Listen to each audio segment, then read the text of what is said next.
क्या डीएपीए ज़रूरी है, अहम है? गूगल ने तो कहीं पे भी इनका ज़िक्र नहीं किया। अगर गूगल ने ज़िक्र नहीं किया तो हम इसका ज़िक्र क्यों कर रहे हैं?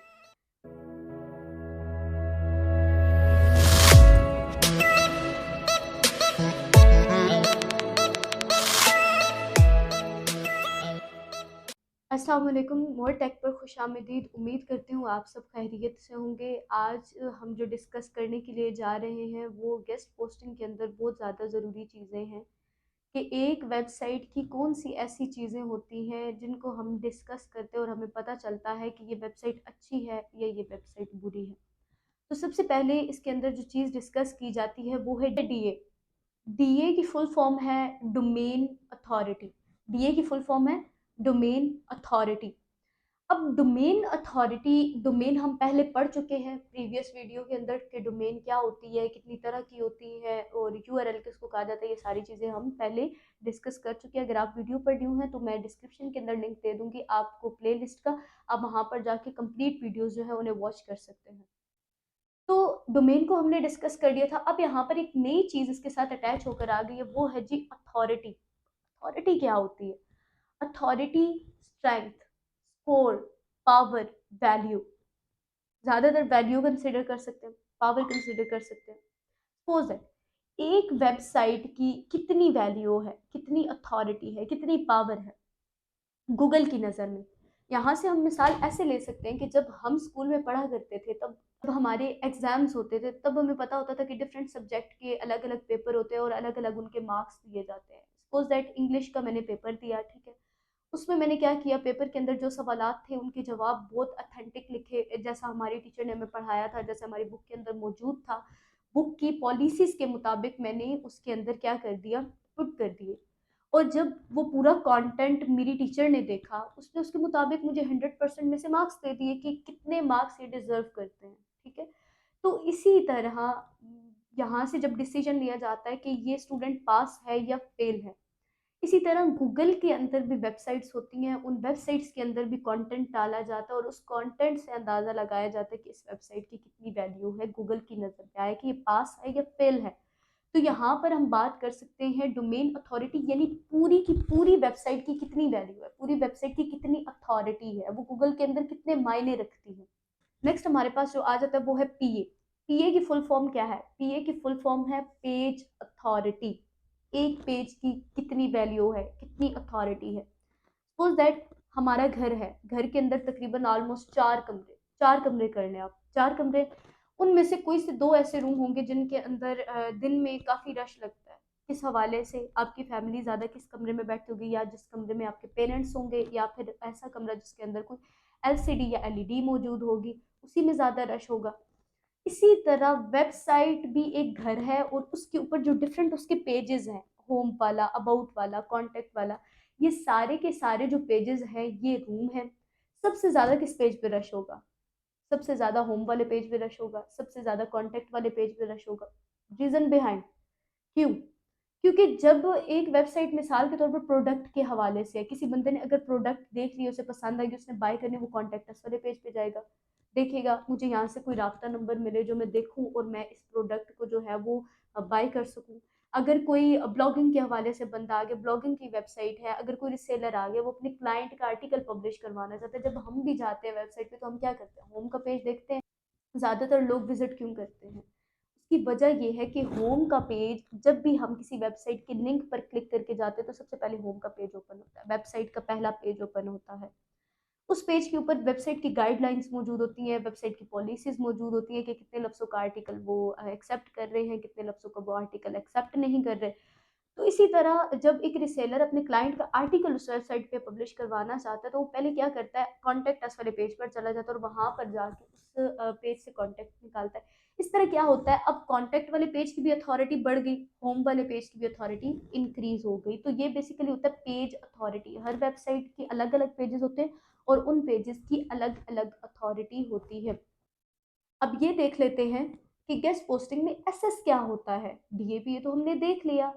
एसएस क्या होता है? एसएस बेसिकली फुल फॉर्म है स्पैम स्कोर। स्पैम स्कोर, एक वेबसाइट का स्पैम स्कोर कब बढ़ता है, कैसे बढ़ता है, क्यों बढ़ता है, कितनी वजूहत है, किसने मुतारिफ करवाई, ये सारी हम अपनी एक प्रॉपर लॉन्ग वीडियो बनाएंगे और उसके अंदर डिस्कस करेंगे, क्योंकि ये बहुत अहम चीज़ है। तो फिलहाल शॉर्ट फॉर्म में अगर देखा जाए तो स्पैम स्कोर उस टाइम इंक्रीज होता है वेबसाइट के ऊपर वो कंटेंट यूज किया गया हो जो पैनलाइज्ड वेबसाइट हो, जो बैन हुई हुई वेबसाइट हो। बैन हुई हुई वेबसाइट्स कौन सी होती है? वो वेबसाइट जो गूगल की पॉलिसीज के खिलाफ गई हुई होती है और गूगल उन्हें ब्लॉक कर चुका होता है, बैन कर चुका होता है। तो जब उन वेबसाइट का कंटेंट उठाकर अपनी वेबसाइट के अंदर यूज किया जाता है या उन वेबसाइट जैसा कंटेंट अपनी वेबसाइट के अंदर यूज किया जाता है, तो गूगल जो है उसका क्या करता है, स्पैम स्कोर इंक्रीज कर देता है। अब स्पैम स्कोर कितना होना चाहिए, ये भी अभी डिस्कस कर लेते हैं। अब बात करते हैं स्पैम स्कोर की। तो जो स्पैम स्कोर इन बताए हुए क्राइटेरिया के मुताबिक होगा वो ही हमें पता चलेगा कि स्पैम स्कोर किस तरह का है। अगर तो स्पैम स्कोर आपका 1 से 30% के दरमियान है तो वो अच्छा है, यानी ज़्यादा बुरा नहीं है वेबसाइट का। उसके बाद अगर 31 टू 60% का करें तो वो भी मिड में है। एंड देन 61 टू 100% वाले की बात की जाए तो वो बैड है। अब हमारे पास सवाल ये है कि क्या डीएपीए गेस्ट पोस्टिंग के अंदर मैटर करती हैं? क्या ये वेबसाइट की सर्च इंजन को इंक्रीज करती हैं, एसईओ को इंक्रीज करती हैं, उसे बढ़ाती हैं या नहीं बढ़ाती? सवाल यहाँ पर हमारा ये है। अब अगर जवाब इसका देखा जाए, फिर आप अपनी वेबसाइट का डीएपीए 100% इंक्रीज कर देते हैं, इसका मतलब बिल्कुल ये नहीं है कि आपकी वेबसाइट बहुत ज़्यादा अच्छी है। गूगल कभी भी कंसिडर नहीं करता कि ये वेबसाइट ज़्यादा अच्छी होगी। इसके अलावा और भी काफ़ी सारी चीज़ें हैं जो गूगल ने बताई है कि इनकी वजह से आपकी वेबसाइट जो है वो अच्छी हो सकती है। क्या डीएपीए ज़रूरी है, अहम है? गूगल ने तो कहीं पे भी इनका जिक्र नहीं किया। अगर गूगल ने जिक्र नहीं किया तो हम इसका जिक्र क्यों कर रहे हैं? हम जिक्र इसलिए कर रहे हैं क्योंकि हमें एक वेबसाइट है मोज.com, उसने मुतारिफ करवाया कि डीए क्या होता है, पीए क्या होता है, स्पैम स्कोर क्या होता है। तो जब मुतारिफ करवाया, उसने इस चीज़ के लिए मुतारिफ करवाया ताकि ये देखा जाए कि ये वेबसाइट गूगल की नज़र में कितनी अच्छी है और कितनी बुरी है। हम इसको किस लिए डिस्कस करते हैं? इसलिए कि आया कि हमें पता चल सके कि ये वेबसाइट एडमिन की है या क्लाइंट की है, ठीक है? तो इन चीज़ों को बेसिकली डिस्कस किया जाता है। अब ये भी देख लेते हैं कि मोज बार जो है वो डीएपीए कैसे बताता है। आया कि गूगल हमें स्पेसिफिक गूगल के अंदर सर्च बार के अंदर जाकर लिखते हैं तो वो डायरेक्ट गूगल हमें शो करवा देगा या फिर कोई वेबसाइट शो करवाएगा और उसके थ्रू होगा, तो वो भी अभी चेक कर लेते हैं। तो अगर डीएपीए चेक करने के लिए देखा जाए तो यहाँ पर मिसाल के तौर पर अगर हम ये कीवर्ड टाइप करते हैं, ये जस्ट अभी एग्जांपल देकर मैं आपको समझा रही हूँ, उसके बाद हम इसको भी प्रॉपर डिस्कस करेंगे। तो ये आप देख सकते हैं जब मैंने जैसे ही डीएपीए का यहाँ पर जिक्र किया तो सबसे पहले कौन सी आई है जी, मोज की जो वेबसाइट्स हैं मोज के मुतालिक जैसे हमने मुतारिफ करवाया डीएपीए को, यहाँ पर वो वेबसाइट्स जो है वो शो हो रही हैं। अगर मिसाल के तौर पर हम ये लिख लेते ना कि डीएपीए किस तरह चेक किया जाता है, या जस्ट चेकर लिख देते तो वो भी हमें गूगल अगर खुद शो करवा रहा होता तो बेसिकली ये सारी चीज़ें इसी तरह बता देता, लेकिन गूगल के अंदर ये कुछ वेबसाइट्स हैं जो डीएपीए के मुतालिक बता रही हैं। तो डीएपीए स्पैम स्कोर जो है ये 100% में से कैलकुलेट किया जाता है। 100% में से गूगल इन्हें मार्क्स देता है, मोजबार इन्हें मार्क्स देता है। मोजबार इन्हें कैसे कैलकुलेट करता है? मोजबार ने इसे बैक लिंक्स की मदद से कैलकुलेट किया था। तो बेसिकली बैक लिंक भी कुछ इसी तरह के होते हैं कि वेबसाइट एक जो है वो दूसरी वेबसाइट पे बैक लिंक लगाती है, जब बंदा उस पर क्लिक करता है तो दूसरी वेबसाइट पे चला जाता है। तो जिस वेबसाइट के ज्यादा बैक लिंक्स जनरेट हुए हुए होंगे, मोज उन्हीं की मदद से डीएपीए जो है उसे फाइंड आउट कर सकेगा। अब लास्ट जो चीज़ है हमारी वो हम डिस्कस करते हैं कि गेस्ट पोस्टिंग के अंदर वेबसाइट का टीएफ क्या होता है, टीएफ क्या कहलाता है। टीएफ की फुल फॉर्म है ट्रस्ट फ्लो।